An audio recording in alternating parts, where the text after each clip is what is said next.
할까요? 네. 네, 반갑습니다. 또 한 주가 지나고 이제 사순절 두 번째 주간을 이제 보내게 되는데요. 아직 우리에겐 갈 길이 멉니다. 체력 관리 잘 하시고 또 하나님의 말씀을 좀 깊이 묵상하는 시간을 우리가 잘 그 경건의 훈련을 잘 해나갔으면 좋겠습니다. 제가 기도하고 저희 같이 시작하겠습니다. 하나님 감사합니다. 오늘도 사순절 말씀 로드 함께 모여서 말씀을 읽고 또 그 말씀의 의미를 나눕니다. 하나님, 오늘 이 자리를 사모하며 나온 이들에게 하나님께서 꼭 필요한 말씀으로 전하여 주시고 그 하나님의 은혜가 날마다 더 깊이 풍성하여질 수 있도록 주여 역사하여 주시옵소서. 예수 그리스도의 이름으로 기도합니다. 아멘. 네, 오늘은 이제 세 번째 친구죠. 엘리바스, 빌닷에 이어서 욥의 세 번째 친구인 소발과 욥의 대화를 보게 됩니다. 첫 시간에 이제 설명을 드렸는데 욥의 세 친구와 욥의 이 논쟁은 총 3세트가 이루어져요. 3명이 한 번씩 말하고 욥이 말하고 이걸 한 세트라고 봤을 때 3세트가 이루어지니까 진짜 길게 논쟁을 하는 거거든요. 오늘은 첫 번째 세트의 마지막 논쟁이에요. 그래서 제가 이걸 어떻게 표현하면 제일 설명드리기 쉬울까 생각을 해봤는데 첫 번째 논쟁을 1이라고 하고 1-1 엘리바스, 1-2 빌닷, 1-3 하면 소발 이렇게 이해하시면 저희끼리는 되게 편할 것 같아요. 그러니까 오늘은 1-3이겠죠. 내일은 2-1이 시작이 되는 겁니다. 네, 그래서 오늘은 이제 마지막 그 첫 번째 세트의 마지막 논쟁을 좀 볼 텐데요. 11장부터 오늘은 14장까지 읽을 거고요. 여기에서는 소발은 딱 한 장만 얘기를 해요. 근데 이제 그동안의 엘리바스와 또 빌닷과 이 소발의 모든 어떤 공격적인 어떤 대화들 속에서 욥이 이제 감정이 폭발을 하면서 어떻게 보면 12절부터 14절은 소발에게만 하는 말이 아니라 그 세 친구 모두에게 이 첫 번째 논쟁을 정리하면서 하는 욥의 답변이 나온다라고 생각하시면 돼요. 그래서 욥의 답변이 특별히 다른 장보다 좀 더 길게 나오는 편이고요. 그리고 이 소발과 욥의 이 논쟁이 하나의 이제 단어로 이제 요약이 된다면 뭐냐? 하나님의 지혜에 대한 논쟁이거든요. 그러니까 저는 이거를 지혜 논쟁이라고 이름을 붙이고 싶은데 도대체 하나님의 지혜라는 것이 뭐냐? 이제 그거에 대한 좀 치열한 얘기가 나오게 됩니다. 그래서 이제 내용을 좀 더 하나하나 설명드리겠지만 돌아오는 주일 2월 25일 주일 설교 말씀도 그 하나님의 지혜, 비밀에 대한 이야기를 할 텐데 여러분들이 이 내용을 좀 잘 들어두시면 주일 말씀을 들으실 때 골로새서 말씀을 들으실 때 좀 이해하기 수월하실 거라는 생각이 듭니다. 네, 그러면 저희 2절씩 돌아가면서 읽겠습니다. 또 온라인으로 들으시는 분들의 요청에 의해 큰 소리로 복식 호흡으로 여기 제대자는 앞에 높은 분이 있다라는 생각으로 크게 읽어주시면 되겠습니다. 저부터 읽을게요. 나아맛 사람 소발이 대답하여 이르되 말이 많으니 어찌 대답이 없으랴. 말이 많은 사람이 어찌 의롭다 함을 얻겠느냐. 내 자랑하는 말이 어떻게 사람으로 잠잠하게 하겠으며 내가 비웃으면 어찌 너를 부끄럽게 할 사람이 없겠느냐. 내 말에 의하면 내 돈은 정결하고 나는 주께서 보시기에 깨끗하다 하는구나. 하나님은 말씀을 내시며 너를 향하여 입을 여시고 지혜의 오묘함으로 내게 보이시기를 원하노니 이는 그의 지식이 광대하심이라. 하나님께서 너로 하여금 너의 죄를 잊게 하여 주셨음을 알라. 내가 하나님의 오묘함을 어찌 능히 측량하며 전능자를 어찌 능히 완전히 알겠느냐. 하늘보다 높으시니 내가 무엇을 하겠으며 수월보다 깊으시니 내가 어찌 알겠느냐. 그의 크심은 땅보다 길고 바다보다 넓으니라. 하나님이 두루 다니시며 사람을 잡아 가두시고 재판을 여시면 누가 능히 막을 소냐. 하나님은 허망한 사람을 아시나니 악한 일은 상관하지 않으시는 듯하나 다 보시느니라. 허망한 사람은 지각이 없나니 그의 출생함이 들나귀 새끼 같으니라. 만일 내가 마음을 바로 정하고 주를 향하여 손을 들 때에 내 손에 제약이 있거든 멀리 버리라. 불의가 내 장막이 있지 못하게 하라. 그리하면 내가 반드시 힘없는 얼굴을 들게 되고 굳게 서서 두려움이 없으리니 곧 내 환난을 잊을 것이라. 내가 기억할지라도 물이 흘러감 같을 것이며 내 생명의 날이 대낮보다 밝으리니 어둠이 있다 할지라도 아침과 같이 될 것이요 내가 희망이 있으므로 안전할 것이며 두루 살펴보고 평안히 쉬리라. 내가 누워도 두렵게 할 자가 없겠고 많은 사람이 다들 보이시나요? 잠깐 그 연결이 끊겼었는데 댓글로 지금 잘 연결이 되고 있다 말씀해 주시면 계속 시작할게요. 예. 댓글로 괜찮다고 올라오셨어요? 아, 네. 그럼 바로 시작할게요. 예. 우선 11장 말씀을 저희가 함께 읽었는데요. 이제 소발이 이제 아주 공격적으로 요백의 대화를 시작을 해요. 2절을 보시면 말이 많으니 어찌 대답이 없으랴 라고 시작하는데 이게 정말 우리나라 지금 현대어로 표현하면 뭐냐면 너 말 참 많다. 왜 이렇게 인정을 못해? 이런 얘기거든요. 그러면서 네가 계속 이렇게 해서 너에 대해서 항변을 하고 빨리 회개하지 않는 것이 왜 그러냐면 2절에 네가 말이 많은 사람이다. 네가 말이 많고 결국에는 이 말이 많다는 게 무슨 의미냐면 어리석은 사람이기 때문이다 라고 얘기를 하는 거거든요. 이 전도서 5장 2절 또 잠언 10장 10절을 보면 구약 성경 안에서는 말이 많은 사람을 어리석은 자라고 표현을 해요. 그러니까 여기에서는 이제 표면적으로는 말이 많은 사람이다. 너 정말 말이 많다. 이렇게 얘기를 하지만 이게 뭐냐면 결국에는 네가 지금 미련하다. 말 못 알아듣는구나. 너 계속해서 이 너의 죄를 끌고 갈 거냐. 이제 이 얘기를 하는 거죠. 그러면서 4절에 네 말에 의하면 내 돈은 정결하고 나는 주께서 보시기에 깨끗하다라고 너는 계속 말하는데 너는 절대로 의인이 아니고 너는 깨끗하지 않다. 네가 겪고 있는 이 고통의 문제가 분명히 죄로 인한 것이니 회개하라고 이제 소발도 얘기를 하는 거죠. 근데 이제 엘리바스나 빌닷은 좀 설명이라도 해줘요. 근데 소발은 너무나 단도직입적으로 네, 너 참 말 많다. 이젠 그만 인정해라 라고 얘기를 한다는 거죠. 그러면서 이 소발이 꺼낸 주제가 뭐냐면 6절 앞부분에 지혜에 대한 얘기를 갑자기 꺼내는 거예요. 네가 하나님의 지혜를 아냐.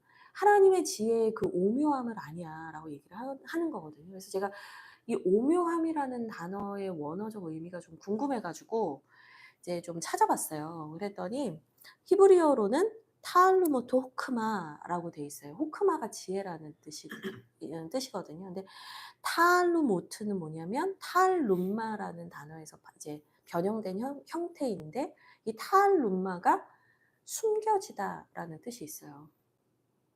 그러니까 지혜의 오묘함이라는 게 히브리어 원문을 보니까 무슨 말이냐면 숨겨진 일, 숨겨진 지혜라는 뜻이거든요. 그러니까 우리에게는 드러나 있지 않은 하나님만이 가지고 네. 잘 보이시나요? 오늘 서버가 왜 이럴까요? 괜찮으신가요? 비가 와서 그럴 수도 있다. 대한민국이 비 때문에 서버가 잘 되는지 한 번만 댓글로 한번 올려주세요. 아, 괜찮으세요? 네, 다행입니다. 여기에선 계속 끊긴다고 나와가지고 네. 어쨌든 이러면 제가 흐름이 끊기는데 네, 어쨌든 여기에서 말하는 지혜의 오묘함은 뭐냐면 숨어 계신 하나님의 지혜에 대해서 얘기를 하고 있다는 거죠. 그러니까 하나님의 지혜, 우리가 다 알 수 없는 그 하나님의 지혜에 대해서 내가 좀 말을 좀 해볼게 라고 소발이 얘기를 하는 거죠. 그러면서 그분은 6절에 그의 지식이 광대하신 분이다 라고 얘기를 합니다. 그러니까 이 지혜에 대한 얘기를 하면서 어떤 얘기를 하는 거냐면 하나님은 크시다라는 개념을 같이 얘기하는 거예요. 하나님의 지혜라는 개념과 하나님은 크신 분이라는 것을 같이 얘기하면서 동시에 이제 말하고 싶은 게 뭐냐면 하나님은 우리가 파악할 수 없는 존재이기 때문에 우리가 하나님의 생각을 다 알 수 없다. 이 얘기를 하는 거예요. 그래서 9절에도 그의 크심은 이렇게 나오죠. 그러니까 하나님의 지혜에 대한 얘기와 하나님의 크심을 계속 이렇게 설명하면서 결국에는 네가 안다라고 하지만 너는 아는 것이 아니고 하나님께서 그것을 너에게 밝히 보여주시기 전까지는 네가 그것을 깨달을 수 없다라고 얘기를 하는 거예요. 그러니까 이 소발의 말이 사실 이제 우리가 욥기의 결론을 이번 주일 설교로 들었지만 이 창조자의 지혜를 욥이 다 아는 건 아니었잖아요. 그리고 실제로 하나님께서 그것을 보여주시고 깨닫게 하셔야 욥이 깨달을 수 있었던 것도 진리거든요. 맞는 말이거든요.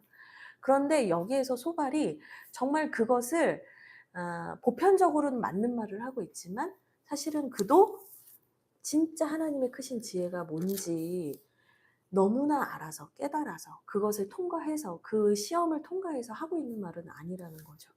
어쨌든 소발을 통해서 하나님께서 우리와는 전혀 다른 분이라는 얘기를 이제 계속 하는 것입니다. 그러면서 11절 보시면 하나님은 허망한 사람을 아시니 악한 일은 상관하지 않으시는 듯하나 다 보고 계신다 라고 얘기를 해요. 그러니까 악인에 대해서 하나님께서 그냥 관여하지 않으시는 것 같고 악인이 형통하게 두시는 것 같지만 아니다. 하나님은 다 보고 계시고 하나님은 우리가 알 수 없는 지혜로 역사하고 계시기 때문에 하나님을 섣불리 판단하지 마라. 이런 얘기를 해주는 거죠. 그러면서 14절부터 이제 20절까지는 무슨 얘기냐면 그러니까 회개해라. 이 얘기를 하는 겁니다. 14절에 네 손에 죄악이 있거든 멀리 버려라. 계속해서 얘기를 한다는 거죠. 그래서 결국에는 이제 소발은 단도직입적으로 네가 하나님의 지혜에 감히 다가갈 수도 없는 자인데 어서 빨리 회개나 해라. 이렇게 얘기를 한다는 거예요. 그래서 저희가 여기에서 이제 깨달을 수 있는 건 뭐냐면 우리가 진짜 하나님의 지혜를 알 수 없는 존재인 건 맞아요. 그리고 때로는 우리가 하나님의 지혜를 다 온전히 알 수 없어서 때로는 우리가 혼란스럽고 두렵고 불안하고 또 하나님 앞에서 원망과 불평을 쏟아내는 때도 있어요. 그런데 이 욥기에서 보면은 하나님께서는 나중에 42장에서 세 친구에게 너희가 욥보다 옳지 못하다라고 얘기를 하거든요. 그러니까 결국에는 하나님께서는 이것에 대해서 욥처럼 오히려 터트리고 제가 이것을 이해하는 것이 너무 어렵습니다. 제가 이것을 어떻게 받아들여야 될지 모르겠습니다라고 말하는 것을 오히려 정직하다라고 보시는 것 같아요. 그래서 우리의 삶의 자리에서 때로는 하나님의 지혜를 우리가 당연히 알 수 없지만 그러나 그 하나님의 지혜를 우리가 알기를 원합니다. 그리고 그 과정에서 터져 나오는 여러 가지 질문들을 하나님 앞에서 정직히 쏟아내기를 원합니다. 라는 그 정직한 기도, 겸손한 기도가 우리 안에도 있으면 좋겠다는 생각이 듭니다. 우리 함께 12장도 함께 읽도록 하겠습니다. 제가 2절씩 저부터 읽도록 하겠습니다. 욥이 대답하여 이르되 너희만 참으로 백성이로구나. 너희가 죽으면 지혜도 죽겠구나. 나도 너희 같이 생각이 있어 너희만 못하지 아니하니 그 같은 일을 누가 알지 못하겠느냐. 하나님께 불러 아뢰어 들으심을 입은 내가 이웃에게 웃음거리가 되었으니 의롭고 온전한 자가 조롱거리가 되었구나. 평안한 자의 마음은 재앙을 멸시하나 재앙이 실족하는 자를 기다리는구나. 강도의 장막은 형통하고 하나님을 진노하게 하는 자는 평안하니 하나님이 그의 손에 호의 주심이니라. 이제 모든 짐승에게 물어보라. 그것들이 내게 가르치리라. 공중의 새에게 물어보라. 그것들이 또한 내게 말하리라. 땅에게 말하라. 내가 가르치리라. 바다의 고기도 내게 설명하리라. 이것들 중에 어느 것이 여호와의 손이 이를 행하신 줄을 알지 못하랴. 모든 생물의 생명과 모든 사람의 육신의 목숨이 다 그의 손에 있느니라. 입이 음식의 맛을 구별한 같이 귀가 말을 분간하지 아니하느냐. 늙은 자에게는 지혜가 있고 장수하는 자에게는 명철이 있느니라. 지혜와 권능이 하나님께 있고 계략과 명철도 그에게 속하였나니 그가 허르신즉 다시 세울 수 없고 사람을 가두신즉 놓아주지 못하느니라. 그가 물을 막으신즉 곧 마르고 물을 보내신즉 곧 땅을 뒤집나니 능력과 지혜가 그에게 있고 속은 자와 속이는 자가 다 그에게 속하였으므로 모사를 벌거벗겨 끌어가시며 재판장을 어리석은 자가 되게 하시며 왕들이 맨 것을 풀어 그들의 허리를 동이시며 제사장들을 벌거벗겨 끌어가시고 권력이 있는 자를 넘어뜨리시며 충성된 사람들의 말을 물리치시며 늙은 자들의 판단을 빼앗으시며 귀인들에게 멸시를 쏟으시며 강한 자의 띠를 푸시며 어두운 가운데서 은밀한 것을 드러내시며 죽음의 그늘을 광명한 대로 나오게 하시며 민족들을 커지게도 하시고 다시 멸하기도 하시며 민족들을 널리 퍼지게도 하시고 다시 끌려가게도 하시며 만민의 우두머리들의 충명을 빼앗으시고 그들을 길없는 거친 들에서 방황하게 하시며 빛없이 캄캄한 데를 더듬게 하시며 취한 사람같이 비틀거리게 하시느니라. 아멘. 이제 12장부터 욥이 대답을 하는데요. 2절에서 이제 욥도 감정이 격앙된 것 같아요. 너희만 참으로 백성이로구나. 이제 이게 뭐냐면 너희만 정말 뭐 온전한 사람이구나 얘기를 하는 거예요. 그래, 나는 불완전하다. 나 부족하다. 뭐 너희만 뭐 괜찮은 사람 같네. 그러면서 뭐라고 하냐면 너희가 죽으면 지혜도 죽겠구나. 그러니까 이 말을 쉽게 말하면 뭐냐면 너희에게 모든 지혜가 다 해석되고 너희에게 모든 지혜가 있으니 너희가 죽으면 지혜를 말할 사람이 도대체 누구겠냐. 근데 이건 약간 비아냥거리는 거죠. 그러니까 이거를 온라인상에서 말씀을 드려도 될지 모르겠지만 이제 니 똥 굵다 이 얘기하는 거거든. 니 똥 굵다. 그래 너 잘났다 이 얘기하는 거거든요. 근데 이제 욥이 여기에서는 반박을 하는데 3절에 나도 너희같이 생각이 있다. 너희만 못하지 않다. 내가 하나님의 지혜에 대해서 하나님의 크심에 대해서 모르는 사람이 아니다. 그런데 이 일을 겪어보니 내가 그냥 기존에 알았던 것만으로는 내가 도무지 소화가 되지 않는 일들이 너무 많다라고 얘기를 하는 거거든요. 그러면서 6절을 보시면 이 6절이 중요한데요. 강도의 장막은 형통하고 하나님을 진노하게 하는 자는 평안하니 하나님이 그의 손에 후히 주심이니라.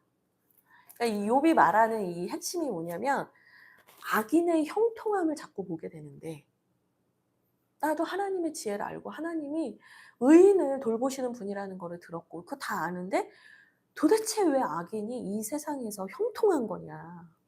모르겠다. 이게 11장에서 11절, 11장 11절에서 소발이 한 말이랑 이제 부딪히는 거예요. 충돌하는 거예요. 하나님은 허망한 사람을 아시나니 악한 일은 상관하지 않으시는 듯하지만 다 보고 계시고 심판하시는 분이야. 소발이 이렇게 얘기를 했잖아요. 근데 12장 6절에서 욥은 뭐라고 하냐면 아니야. 내가 살아보니까 강도가 형통하고 하나님을 진노케 한 자가 평안하게 잘만 잘 살더라. 우리가 알았던 그 하나님의 인과응보와 하나님의 심판과 하나님의 공의로우심이 우리 인생에서 딱 그렇게 보여지지만은 않는데 이해할 수가 없다. 근데 이 얘기 왜 하겠어요? 나는 의인이다라는 얘기를 애둘러서 하는 거예요. 악인은 잘 사는데 나는 지금 고통 가운데 있다. 이해되지 않는다. 이제 그 얘기를 하는 거거든요. 그러면서 7절부터는 쭉 무슨 얘기를 하냐면 이 세상의 우주 만물 또 생물 모든 것들이 다 하나님의 질서 안에서 움직이고 있다는 얘기를 해요. 근데 갑자기 이 질서에 대한 얘기를 하는 이유가 뭐냐면 질서가 곧 지혜거든요. 하나님의 통치하시는 질서, 하나님의 섭리가 결국에는 지혜예요. 그래서 나도 하나님의 보편적인 지혜, 보편적인 섭리, 이 하나님의 보편적인 통치에 대해서는 이렇게 너무나 잘 알고 있다. 나 너희들보다 모르는 게 아니다라는 거를 이제 12절까지 쭉 얘기를 하는 거예요. 그러면서 13절에는 아예 더 쐐기를 박아요. 지혜와 권능이 하나님께 있다. 이 권능이라는 단어가 11장에서 소발이 쓴 걸로는 그분의 크심, 9절에 그분의 크심, 6절에 그분의 강대하심, 이거랑 연결이 되는 거예요. 그러니까 12장 13절에서 욥이 지혜와 권능이 하나님께 있다. 16절에 능력과 지혜가 그에게 있다. 나 이거 너무나 잘한다라고 얘기를 하는 거예요, 다시. 그러면서 17절부터는 다시 무슨 얘기를 하는 거냐면요. 25절까지 무슨 얘기를 하냐면 그런데 도대체 왜 하나님은 선한 자, 의인들을 왜 낮추시고 고통스럽게 하시는 거냐라는 얘기를 하는 거거든요. 그래서 이 비유인데요. 여기에서 보시면 17절 재판장을 어리석은 자가 되게 하시고 19절 제사장들을 벌거벗겨 끌어가게 하시고 권력이 있는 사람들을 넘어뜨리시고 20절 충성된 사람들의 말을 물리치시고 그러니까 충성된 사람은 좋은 거잖아요. 근데 그들의 말을 물리치신대요. 근데 결정적인 표현들이 더 나와요. 21절 귀인들에게 멸시를 쏟으시고 22절 죽음의 그늘을 광명한 대로 나오게 하시고 25절 취한 사람같이 우리를 결국에 왜 이렇게 정신 못 차리게 비틀거리게 하시느냐. 그러니까 지금 욥이 12장에서 계속 하는 말은 뭐냐면 하나님의 지혜에 대해서 너도 알고 나도 알지만 내가 지금 고통스러운 건 단순히 내가 겪고 있는 내 개인의 사적인 고통의 문제가 아니라 하나님께서 악인을 형통하게 하시고 의인에게 고통을 주시는 이 상황이 도무지 받아들여지지 않는다라는 얘기를 이렇게 외치면서 하는 것이죠. 근데 사실 이제 우리도 그렇잖아요. 나쁜 사람들이 더 잘 먹고 잘 사는 것 같고 하나님을 열심히 섬겼던 사람들이 왜 더 많은 고난을 받고 어려움을 겪어야 하는가. 이게 사실은 우리에게 너무나 큰 시험의 문제로 다가올 때가 참 많이 있거든요. 시편 73편을 봐도 아삽의 시를 보면 내가 거의 넘어질 뻔하였고 내가 정말 실족할 뻔했다라는 표현을 해요. 왜 악인이 형통한 겁니까? 울부짖거든요. 하박국도 하나님 왜 이 악인들이 형통한 겁니까? 절규하는 이 선지자들의 고백이 넘쳐나요. 근데 다 공통점이 뭐냐면 욥도 그렇고 이 아사베 시의 결론도 그렇고 하박국도 그렇고 하나님의 크신 임재를 경험하고 나면 그 모든 의문들과 불만들이 순식간에 사라지는 경험을 하게 되는 거예요. 그러니까 때로는 우리가 내 이성으로 내 머리로 뭔가 답을 얻어야 하는 것이 아니라 살아계신 하나님을 만나는 것이 우리에게 답이 되는 순간들이 있어요. 제가 그걸 이제 저의 경험을 하나 얘기를 드리면 제가 20대 때 이 고민을 가장 고통스러워하면서 20대를 너무나 치열하게 살았거든요. 저 얼마나 웃긴 애였냐면 하나님과 싸우기 위해서 성경을 읽었던 애예요. 하나님하고 막 맞짱을 뜨려고 하나님한테 따지려고 내가 근거를 가지고 따지려고 막 성경을 읽고 막 이랬던 사람이었거든요. 근데 하루는 너무나 하나님이 이해되지 않고 하나님이 원망스러웠던 날이었는데 제가 이제 직장을 갔다가 퇴근하는 길에 이제 혼자 터덜터덜 걸어오는데 이 하늘에 노을이 너무 예쁘게 있는 거예요. 근데 그 노을을 딱 보는데 그 노을을 보는 순간 갑자기 깨달아졌는데 아, 하나님이 나와 전혀 다른 분이구나. 하나님이 이 우주를 통치하시는 분이구나. 이게 갑자기 깨달아지고 느껴지면서 제가 갑자기 새로운 마음을 하나님 주시는 경험을 했어요. 근데 저는 지금도 그게 하나님의 임재를 경험했던 거라고 생각하는데 제 생각에 사로잡혀 있을 때는 곤두서서 누구 말도 들리지 않아요. 근데 하나님의 임재를 경험하며 갑자기 하나님께서 우리의 마음의 밭을 바꾸시면서 우리에게 논리가 아니라 그 하나님의 영광만으로 우리의 존재를 새롭게 하시는 경험? 그런 경험을 했던 기억이 납니다. 그래서 이게 하나님께서 욥에게도 그 일을 허락하시기 위해서 또 하박국과 아사벨 시에 나오는 그 시편의 기자에게도 하나님께서 그 일을 허락하셨다라는 거죠. 이게 신약 성경에서는 어떻게 연결이 되냐면 도마가 다른 제자들이 다 부활하신 예수님을 만났다고 하는데 난 믿을 수 없다, 난 믿을 수 없다. 계속 그랬거든요. 이 도마의 마음에 냉소와 분노가 많았어요. 예수님이 왜 이렇게 허망하게 가셨는가? 왜 그분이 죽으셔야 됐는가? 이 모든 사건과 일에 대한 그 분노와 이해되지 않는 그 질문들이 가득했거든요. 나는 그분을 보지 않으면 그분의 손과 그 옆구리를 보지 않으면 믿지 않을 거야. 그게 이제 이 도마의 상태가 사실 욥의 상태와 같은 거거든요. 근데 도마가 어떻게 믿게 됐는가?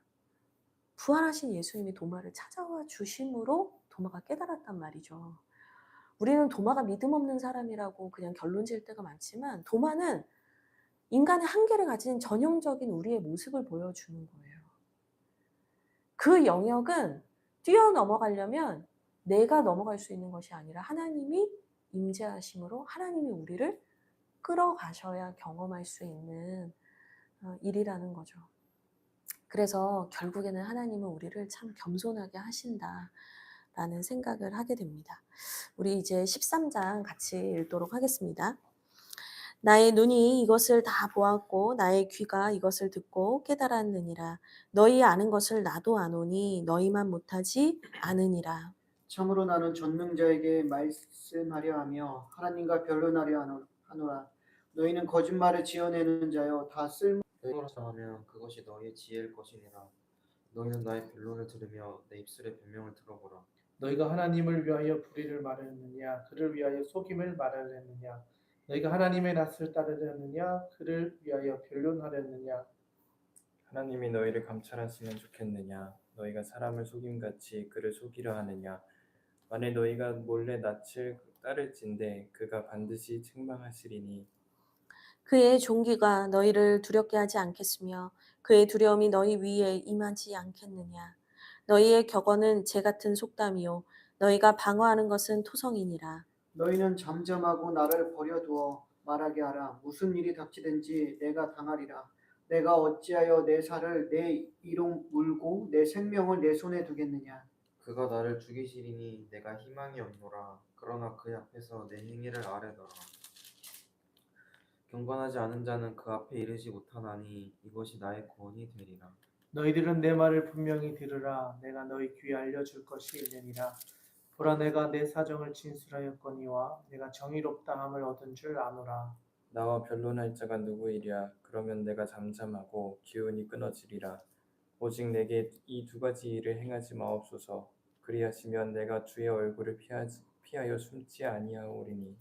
곧 주의 손을 내게 대지 마시오며 주의 위엄으로 나를 두렵게 하지 마실 것이니이다. 그리하시고 주는 나를 부르소서. 내가 대답하리이다. 혹 내가 말씀하게 하옵시고 주는 내게 대답하옵소서. 나의 죄악이 얼마나 많으니까 나의 허물과 죄를 내게 알게 하옵소서. 주께서 어찌하여 얼굴을 가리시고 나를 주의 원수로 여기시나이까. 주께서 어찌하여 날리는 낙엽을 놀라게 하시며 마른 검을 뒤쫓으시나이까. 주께서 나를 대적하사 괴로운 일들을 기록하시며 내가 젊었을 때에 지은 죄를 내가 받게 하시오며 내 발을 착고에 채우시며 나의 모든 길을 살피사 내 발자취를 점검하시나이다. 나는 썩은 물건의 낡아짐 같으며 좀먹은 의복 같으니이다. 아멘. 아멘. 네, 13장에서 다시 욥이 말을 하죠. 나 다 봤고, 나 들었고, 나 깨달았고, 나 다 안다. 몰라서 이렇게 괴로운 게 아니다라는 것을 이제 다시 한번 얘기를 하면서 3절을 보시면 나는 전능자에게 말하고 싶은 거다. 나는 하나님과 변론하고 싶다. 나 하나님과 대화하고 싶다라는 거예요. 그러면서 참 재밌는 게 5절. 예, 너희가 참으로 잠잠하면 그것이 너희의 지혜일 것이니라. 이게 이제 소발이 했던 말을 다시 이제 대갚아주는 말인 거거든요. 그러니까 말이 많은 사람이 어찌 의롭겠느냐. 그러니까 말이 많은 사람은 어리석은 자다라고 소발이 이렇게 얘기를 했었잖아요. 그러니까 너나 말 그만해라. 네가 지혜 있는 자가 진짜 되고 싶으면 고통 가운데 있는 자에게 그만 말하라 라고 얘기를 하는 거거든요. 그러니까 때로는 우리가 침묵이 금이 되고 약이 될 때가 있는 것 같아요. 고통의 한복판에 있는 사람에게 내가 도움을 주고 또 내가 어떤 사람에게 좋은 말을 해주고 싶은 마음은 분명하지만 그게 우리가 이제 분별해야 되는데 나를 증명하고 싶은 욕구에서 그 사람에게 말을 하는 것인지 정말 그 사람을 사랑하는 마음으로 말하는 것인지 그것을 늘 분별해야 하는 것 같아요.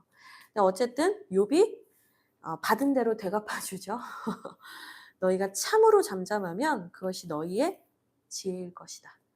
너희야말로 여기서 진짜 지혜를 배워라. 이렇게 얘기를 하는 것이죠. 그러면서 13절에 또 보세요. 너희는 잠잠하고 나를 버려두어 말하게 하라. 라는 거예요. 내가 지금 막 터질 것 같고 견딜 수가 없는데 내가 그걸 하나님과 변론하고 싶고 하나님께 쏟아내고 싶은데 너희가 와서 나에게 그것마저도 못하게 하는 죄를 짓지 말라는 거거든요. 그러면서 13절에 무슨 일이 닥치든지 내가 당할 것이다. 그러니까 이건 하나님과 나의 문제다.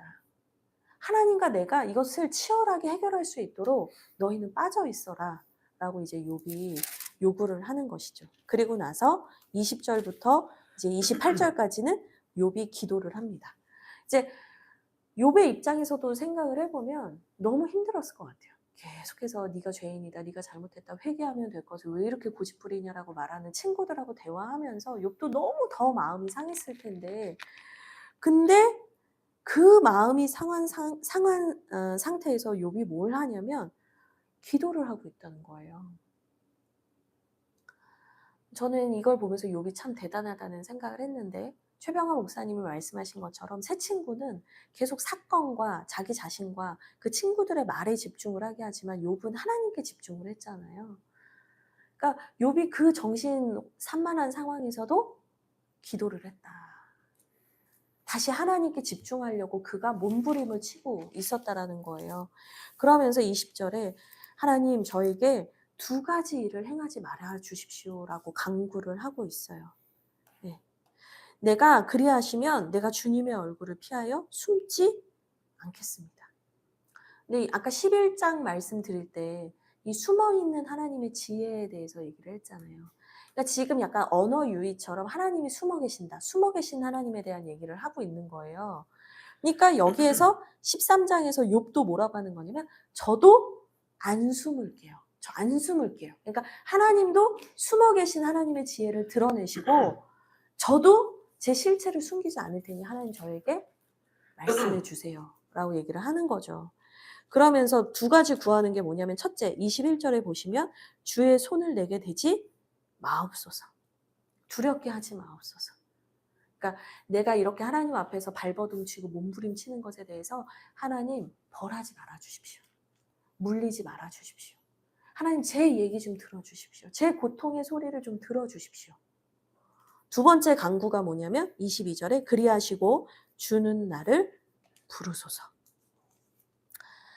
그러니까 무슨 말이냐면 그 다음에 주님 제가 뭐 헛소리를 하든 뭐 말도 안 되는 소리를 하든 어쨌든 주님 제가 무슨 말을 하든 하나님 저 혼내지 마시고 제 얘기 좀 들어주시고 저에게 주님도 말씀해 주십시오. 지금 계속 욥은 하나님과의 그 친밀한 관계를 회복하고자 하고 그 하나님과의 관계 안에서 자기가 가지고 있는 인생의 모든 고민들을 해결하고 싶은 열망을 보이고 있는 거예요. 우리가 사실은 이런 기도를 배워야 하는 것 같아요. 우리는 마음이 상하면 힘들면 물론 마음이 상하고 힘들면 기도하는 게 쉽지 않을 때가 훨씬 많아요. 뭐라고 기도해야 될지도 모르겠다라는 생각이 들 때가 많은 것 같아요. 여기에서 하나님이 들으시겠나? 또 내가 여기에서 이런 말 하면 하나님이 나한테 더 벌을 내리시면 어떡하나? 막 이런 두려움이 있을 때가 많은데 욥은 계속해서 그분과 그러나 알고 싶다, 대화하고 싶다, 듣고 싶다, 나도 말하고 싶다 라고 얘기를 한다는 거죠. 이 시편 기자가 고통 가운데 몸부림치면서 정말 나를 괴롭히는 대적과 원수들이 벌을 받고 정말 내 억울함을 풀어주십시오라고 막 그 절규하는 그 시편의 기자들처럼 욥도 하나님 앞에 정직하게 나아가고 있습니다. 저는 우리가 이런 기도를 배웠으면 좋겠어요. 우리가 하나님 앞에서 정말 우리의 두려움 또 하나님 앞에 서는 그 두려움을 극복해 나가면서 하나님 앞에서 그 정답을 찾기 위해서 더 깊은 곳으로 나아갈 수 있으면 좋겠다라는 그런 생각을 합니다. 이제 14장을 읽을 텐데요. 14장은 욥의 마지막 이제 반박입니다. 여기에서는 아주 중요한 개념이 나오는데 성경을 읽고 나서 좀 설명을 해드리도록 할게요. 여인에게서 태어난 사람은 생애가 짧고 걱정이 가득하며 그는 꽃과 같이 자라나서 시들며 그림자같이 지나가며 머물지 아니하거늘. 이와 같은 자를 주께서 눈여겨보시나이까? 나를 주 앞으로 이끌어서 재판하시나이까? 누가 깨끗한 것을 더러운 것 가운데에서 낼 수 있으리이까? 하나도 없나이다. 그의 날을 정하셨고 그의 달 수도 주께 있으므로 그의 규례를 정하여 넘어가지 못하게 하셨사온즉 그에게서 눈을 돌이켜 그가 꿈꾼같이 그의 날을 마칠 때까지 그를 홀로 있게 하옵소서. 나무는 희망이 있나니 지킬지라도 다시 움이 나서 연한 가지가 끊이지 아니하며 그 뿌리가 땅에서 늙고 줄기가 흙에서 죽을지라도 물기운에 um이 돋고 가지가 뻗어서 새로 심은 것과 같거니와 장정이라도 죽으면 소멸되나니 인생이 숨을 거두면 그가 어디 있느냐. 물이 바다에서 줄어들고 강물이 잦아서 마른같이 사람이 누우면 다시 일어나지 못하고 하늘 의 진노를 돌이키실 때까지 나를 숨기시고 나를 위하여 규례를 정하시고 나를 기억하옵소서. 장정이라도 죽으면 어찌 다시 살리니까. 나는 나의 모든 고난의 날 동안 참으면서 풀려나기를 기다리겠나이다. 주께서는 나를 부르시겠고 나는 대답하겠나이다. 주께서는 주의 손으로 지으신 것을 기다리시겠나이다. 그러온데 이제 주께서 나의 걸음을 세시오니 나의 죄를 감찰하지 아니하시나이까. 주는 내 허물을 주머니에 봉하시고 내 죄악을 싸매시나이다. 무너지는 산은 반드시 흩어지고 바위는 그 자리에서 옮겨가고 물은 돌을 닳게 하고 넘치는 물은 땅의 티끌을 씻어버리나이다. 이와 같이 주께서는 사람의 희망을 끊으시나이다. 주께서 사람을 영원히 이기셔서 떠나게 하시며 그의 얼굴빛을 변하게 하시고 쫓아보내시오니 그의 아들들이 존귀하게 되어도 그가 알지 못하며 그들이 비천하게 되어도 그가 깨닫지 못하나이다. 다만 그의 살이 아프고 그의 영혼이 애곡할 뿐이니이다. 아멘. 아멘. 이제 14장에서는 욥이 되게 중요한 얘기를 하는데요. 이게 뭐냐면 인간의 유한함. 네, 유한함. 그러니까 인간의 삶이 참 영원하지도 않고 끝이 있고 허망하고 허무하고 한계가 있다라는 얘기를 하는 거예요. 그러면서 인간의 삶이 이렇게 허망하고 연약하고 별것 없는 인생인데 하나님 제 고통 좀 제발 거두어가 주십시오라는 거거든요. 근데 이제 이 간구를 하는 욥에게 있는 이 중요한 가치관이 있는데 이게 뭐냐면 내세, 그러니까 죽음 이후의 삶이 없다라고 생각을 하는 거예요. 이 당시에는 욥도 그랬고 이 구약의 세계관에서는 내세관이라는 게 거의 없어요. 그냥 여기서 잘 살다가 죽으면 끝이다 이렇게 생각을 했단 말이에요. 그래서 내가 지금 현세에서 축복을 받는 게 그래서 되게 중요한 거예요. 그래서 이 성경을 보시면 2절부터 무슨 얘기를 하냐면 자연 만물은 그러니까 식물이나 뭐 이런 것들은 뭐 겨울에는 죽은 것 같다가 봄이 되면 다시 싹이 트고 뭐 이런 얘기를 하죠. 그러니까 오히려 얘네는 순환을 하기 때문에 다시 태어나기도 하고 다시 뭐 줄기가 나기도 하고 꽃이 피기도 하고 열매가 자라기도 한다는 거예요. 그런데 사람은 아니라는 거예요. 10절을 보시면 장정이라도 죽으면 소멸된다. 12절에 사람이 누우면 다시 일어나지 못한다. 눈을 뜨지 못하고 잠을 깨지 못한다. 예, 그리고 14절에 장정이라도 죽으면 어찌 다시 살리까?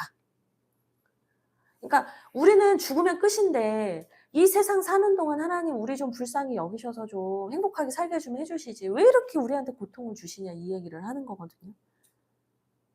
그러니까 당시에는 부활의 소망이 없었던 거예요. 욥은 부활의 소망이 없어요. 그냥 이 세상이 끝인데 왜 나는 이 고난을 받고 있는가? 왜 하나님에게 버림받았는가? 현세에서 축복을 받지 못하면 하나님께 버림받았다라는 증표가 되는 거예요. 근데 이제 나중에 19장으로 가면 욥이 조금씩 생각이 바뀌어요. 19장 26절을 보면 내 가죽이 벗김을 당한 후에도 그러니까 내가 죽은 뒤에도 내가 육체 밖에서 하나님을 보리라 라고 하면서 이제 고백이 바뀌거든요. 그러니까 이제부터는 이 땅에서의 삶이 전부가 아니고 내가 죽은 이후의 끝이 아니라 뭔가 이 하나님의 세계가 더 있구나라는 것을 이제 욥이 더 알게 돼요. 19장 가서는. 근데 이제 지금 14장에서는 욥은 그냥 이 땅에서의 삶과 이 땅에서의 축복이 전부라고 생각을 하고 있는 거죠. 부활에 대한 인식 자체가 없는 거예요. 여러분 그렇게 생각을 해보면 욥이 지금 이렇게 괴로워하는 게 더 이해가 돼요. 왜냐하면 하나님이 함께 하신다라는 증거가 이 현세에서의 축복 외에는 확인할 길이 없는 거예요. 그러니까 지금의 고통이 더 견디기 어려운 거죠. 사실 우리는 지금 이 땅에서는 어렵고 힘들어도 우리가 지금은 고난을 받아도 우리가 나중에 천국에 가서 하나님의 나라에서 영원한 생명을 누리며 그 기쁨을 누리게 될 것이다. 지금 우리가 지금 여기서 받는 고난은 장차 우리가 누리게 될 하나님의 영광과 비교할 수 없도다. 이 로마서의 말씀처럼 우리는 이 땅이 전부가 아니라 하나님 나라 간다라는 그 소망이 있기 때문에 지금의 고통을 이겨낼 수 있는데 이 당시 욥은 그걸 몰랐다는 거예요. 근데 이제 시대적으로는 그렇지만 이거를 이제 우리가 영적으로 우리에게 적용을 해보면 우리도 욥처럼 그냥 이 현세가 이 지금 우리가 살고 있는 삶이 전부인 것처럼 살아가는 신앙인들도 꽤 많다는 거예요. 우리가 정말 하나님께 영원한 생명을 받고 그 하나님의 나라에 가서 장차 우리가 하나님과 영원토록 눈물도 없는 곳에서 기쁨으로 살아갈 것이라는 것을 알고 있다면 이 땅에서 살아가는 우리의 해석과 삶의 방향은 달라질 수밖에 없는 거거든요. 근데 여전히 우리가 현세의 축복만 쫓아가고 있다면 사실은 우리가 뭐 부활도 알고 우리가 하나님의 나라도 알고 천국도 안다라고 말하지만 실제로 우리는 이 땅에서의 축복만 붙들고 살고 있는 거죠. 돌아봐야 되는 것 같아요. 근데 정말 우리가 이 땅에서의 삶이 전부라고 생각하면 고난을 어떻게 이기겠어요? 고난을 어떻게 이기겠어요? 악인에게 하나님의 마지막 심판이 없다라고 생각하면 그걸 어떻게 견디겠냐고요. 그러니까 하나님께서 이 욥이 가지고 있었던 이 욥은 이제 아브라함이나 이삭이 살았던 족장 시대의 사람이라고 보는데요. 그 시대 때 하나님을 믿었던 사람으로서 그 시대의 세계관을 떨치고 나와서 하나님의 영원한 나라라는 관점을 바라보게 되는 과정이 사실은 욥기 안에 담겨 있는 것 같아요.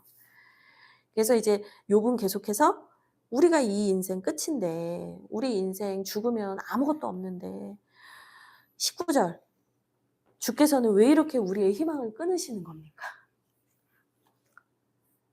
주님께서 내 인생의 고통의 주체가 되시고 나에게 가장 아프게 하는 분이십니다라는 이제 원망을 다시 쏟아내고 있습니다. 그러면서 20절 주께서는 사람을 영원히 이기셔서 근데 이제 욥은 그건 알아요. 하나님은 영원하신 분이라는 건 알아요. 근데 자기는 영원하지 않단 말이에요. 그러니까 이제 하나님께 막 원망도 하고 불평도 하는 거죠. 근데 하나님께서 우리에게 주고자 하신 것은 뭐였냐면 하나님이 가지고 계시는 그 영원이라는 것을 우리에게 주길 원하셨다는 거예요. 그거는 하나님이 아니고서는 우리가 받을 수가 없는 거예요. 그러니까 하나님은 우리에게 자아를 깨트리고 우리의 세계관을 깨고 나오게 하시면서 계속해서 하나님께서 우리에게 궁극적으로 주시고자 하시는 것, 예수 그리스도를 통해서 주시고자 하시는 것은 하나님의 영원하십니다. 이제 욥은 이제 아직까지는 그 단계에 이르지 못했기 때문에 무한하시고 변치 않는 하나님이 왜 이렇게 연약한 우리를 고통스럽게 하시냐는 원망밖에 할 수 없었다라는 거죠. 그래서 22절이 전 참 와닿았는데 다만 살이 아프고 영혼이 애곡할 뿐입니다. 그러니까 영원이고 뭐고 간에 영원하신 하나님이고 뭐고 간에 나는 어떤 거예요? 난 지금 오늘 내 몸이 아프다. 내 몸뚱이가 아프고 내 마음이 아프다 이 얘기를 하는 거예요. 욥은 계속해서 자신의 상황에서는 하나님을 도무지 이해할 수 없는 것을 토로하고 있습니다. 네, 이것으로 이제 논쟁 1이 끝나는데요. 오늘 핵심은 뭐냐면 하나님의 지혜, 하나님의 크심. 근데 그 하나님의 지혜는 숨겨져 있다는 거죠. 결국에는 이제 하나님께서 욥에게 42장에 가면 그것을 보게 하시죠. 내가 귀로 듣기만 하였사오나 이제는 눈으로 배움나이다. 그래서 하나님께서 보여주시고자 했던 지혜는 뭐냐면 단순히 욥이 이 땅에서 고난받는 이유를 알려주시는 수준이 아니라 하나님의 나라, 영원한 생명, 영원을 사모하는 그 마음, 더 본질적인 것을 우리에게 깨닫게 하시고자 한다라는 것을 이 14장을 통해서도 말씀해 주고 계십니다. 우리 시편 오늘 4편 보고요. 마치려고 하는데요. 시편 4편 함께 보겠습니다. 시편 4편 우리 한 절씩 돌아가면서 읽도록 하겠습니다. 내 의의 하나님이여 내가 부를 때 응답하소서. 곤란 중에 나를 너그럽게 하셨사오니 내게 은혜를 베푸사 나의 기도를 들으소서. 인생들아 어느 때까지 나의 영광을 바꾸어 욕되게 하며 헛된 일을 좋아하고 거짓을 구하려는가. 여호와께서 자기를 위하여 경건한 자를 택하신 줄 너희가 알지어다. 내가 그를 부를 때에 여호와께서 들으시리로다. 너희는 떨며 범죄하지 말지어다. 자리에 누워 심중에 말하고 잠잠할지어다. 의의 제사를 드리고 여호와를 의지할지어다. 여러 사람의 말이 우리에게 선을 보일 자 누구뇨 하오니 다 보이시나요? 계속 끊기네 오늘. 예, 4편을 보면 다윗이 곤란 중에 하나님께서 나에게 은혜를 주셨다라고 얘기를 하는데 다윗이 겪었던 어려움이 참 많아요. 예, 얼마나 뭐 괴롭힘을 많이 당하고 도망자 신세로 살았고 가장 가까운 자에게 배신을 당하기도 했고 되게 어려움을 많이 겪었는데 그 어려움 속에서 하나님의 은혜만이 자기를 이제 살게 했다라는 고백을 하는 거죠. 그러면서 2절을 보시면 인생들아 어느 때까지 영광을 바꾸어 욕되게 하고 헛된 일을 좋아하며 거짓을 구하려고 하느냐라고 이제 경고하고 이제 훈계하는 거거든요. 그러니까 다윗에게 지금도 대적이 있는 거예요. 그러니까 다윗을 대적하고 하나님을 대적하는 자들을 향해서 내가 곤란 중에 있지만 나는 하나님의 은혜를 겪었고 나는 하나님이 살아계시는 분인 걸 믿어. 근데 너희는 하나님이 없는 사람들처럼 살고 있구나라고 이제 얘기를 하는 거예요. 그러면서 하나님이 있음을 알고 고난 중에서 믿음의 싸움을 하고 있는 사람들에게 3절부터 5절까지 권면을 하는 거예요. 너희는 여호와께서 계신다라는 것을 믿어라. 여호와께서 너희들을 듣고 계신다라는 너희의 기도를 듣고 계신다라는 것을 너희는 믿어라 라고 얘기를 하면서 너희는 4절에 또 떨며 범죄하지 말아라. 그러니까 그 대적하는 자들, 그 악한 자들과 말을 섞으면서 너희가 계속 입으로 범죄하지 말고 누워서 심중에 말하고 잠잠하래요. 그러니까 혼자 잠잠히 생각하며 하나님께 기도하라는 거예요. 그러면서 5절에 의의 제사를 드리고 너는 여호와만 바라봐라. 걔네랑 싸워서 무슨 소용이 있냐. 이제 그렇게 얘기를 하는 거죠. 이게 이 다윗이 누군가한테 이제 이걸 권면하는 건데 믿음의 싸움을 하는 사람들에게 권면을 하는 건데 사실은 다윗이 고난을 이렇게 이겨냈던 거예요. 그러면서 6절부터는 이제 다윗의 강구가 나오는데 이게 오늘 욥기 말씀이랑 참 오버랩이 되거든요. 여호와여 주의 얼굴을 들어 우리에게 비춰주십시오. 이게 아까 욥의 기도랑 겹쳐져요. 당신의 얼굴을 저에게 드러내 주십시오. 비춰 주십시오. 숨어 계셨던 하나님, 당신을 드러내 주십시오라고 얘기를 했잖아요. 그러니까 지금 이 고난 중에 예배하고 기도하면서 견디고는 있지만 힘든 거거든요. 결국에는 고난 중에서 이 고난의 문제를 해결할 수 있는 인간은 아무도 없어요. 근데 이 고난의 문제가 아무것도 아니게 되는 상황은 뭐냐? 하나님의 임재를 경험하면 된다는 거예요. 아까도 제가 말씀드렸지만 하나님의 임재가 임하면 이해되지 않아요. 뭐 논리적으로 해결된 게 아닌데 괜찮아진단 말이에요. 그러니까 주님, 당신의 얼굴을 비춰주셔서 당신의 임재만으로 제가 이 시간을 지나가게 하소서라고 기도를 하는 거예요. 그러면서 이 주님의 임재가 임할 때 주님의 임재가 임할 때 우리에게 찾아오는 열매에 대해서 두 가지를 말하는 거예요. 7절에 기쁨, 8절에 평안이에요. 그래서 7절을 먼저 보면 주께서 내 마음에 두신 기쁨은 그들의 곡식과 새 포도주가 풍성할 때보다 더합니다. 그들이 누구겠어요? 대적이죠. 그러니까 나는 고난 중에 있는데 대적은 포도주가 풍성하고 곡식이 풍성해. 그러니까 형통하단 말이에요. 나는 의인은 고난을 받는 것 같고 악인은 형통한 것 같은 상황인데 이해되지 않는 상황인데 그 안에서 하나님의 임재를 경험한 자에게 부어주시는 하나님의 선물이 뭐냐? 기쁨이라는 거예요. 이거는 세상이 뺏을 수 없는 기쁨이에요. 그래서 예수님도 요한복음에서 제자들에게 마지막 날 십자가에 달리시기 전에 얘기했잖아요. 너희가 담대해라. 내가 세상을 이기었노라. 세상이 너희를 미워하는 것을 이상히 여기지 말지어라. 기뻐하라. 내가 이겼다. 그러니까 이거는 주님만이 주실 수 있는 기쁨이에요. 8절은 또 평안이에요. 그래서 걱정하고 염려하면 잠이 어떻게 와요. 근데 눕고 잠도 잔대요. 잠도 자고. 베드로가 그랬잖아요. 감옥에 갇혔는데 거기서 너무 깊게 자가지고 천사가 옆구리를 치면서 일어나. 그 감옥에서 잠이 오겠어요. 자잖아요. 하나님 주시는 기쁨과 평안이 하나님의 임재 가운데 있다. 그래서 내가 이해할 수 없는 인생의 고난과 어려움이 있을 때에도 그 고난 속에서도 하나님과 동행하는 사람은 기쁨과 평안을 누린다. 이 시편의 말씀이 결국에는 이제 욥이 결론적으로 도달하게 되는 인생을 보여주는 것 같아요. 여러분의 삶에도 어려움이 있으시겠지만 주님의 임재를 구하시고 기쁨과 평안함, 세상 사람들이 의아해하고 놀라워할 그 기쁨과 평안으로 여러분들이 여러분의 삶을 살아가시기를 주님의 이름으로 축복드립니다. 제가 기도하고 마치겠습니다. 하나님 감사합니다. 오늘 욥기 말씀과 시편 말씀으로 또한 우리에게 깨닫게 하시고 감동을 주시니 고맙습니다. 하나님 아버지, 우리가 이 욥기 말씀을 묵상하며 아버지 인생의 문제들과 악인의 형통함과 우리가 다 헤아릴 수 없는 문제들 하나님 앞에 정직하게 들고 나아가게 하여 주시고 하나님의 임재 가운데 우리의 영적인 눈이 밝아져서 하나님 우리가 우리의 이성이 아니라 하나님의 관점으로 하나님의 은혜로 우리의 모든 삶과 하나님의 나라를 바라볼 수 있는 은혜를 더하여 주시옵소서. 주님 사랑합니다. 감사합니다. 오늘 밤에도 아버지 우리에게 깊은 잠을 주시고 또 평안함을 주시고 하나님이 주시는 회복으로 우리가 충만하게 하여 주시옵소서. 예수 그리스도의 이름으로 기도합니다. 아멘.